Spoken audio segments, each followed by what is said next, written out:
والرئيس ديال الجزائر طلق السلوكيه ديالو عاوتاني عليهم. تفرج.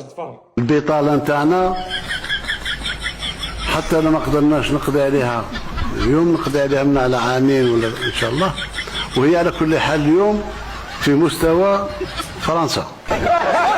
الدول الاوروبيه بدات البطاله تطلع فيها لان دخلوا في ركود اقتصادي، وحنا رانا في نمو اقتصادي. يعني الفارق اللي كان بيناتنا هما صبحت دولة عجوز وحنا صبحنا دولة شابة،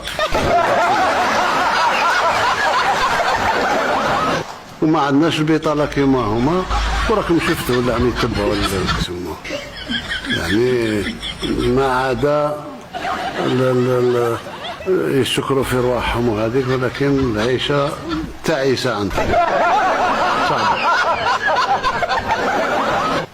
عمرهم ولا كانوا يظنوا أن الجزائر أحسن دولة واستقرار وإمكانيات وجامعات تنشط و250 ألف جامعي يتخرجوا. وباش اليوم عمرهم ولا كانوا يظنوا أن الجزائر عندها الثلاجة نتاعها ما فيها شيء. أحسن دولة. وجاب الثلاجه للموضوع.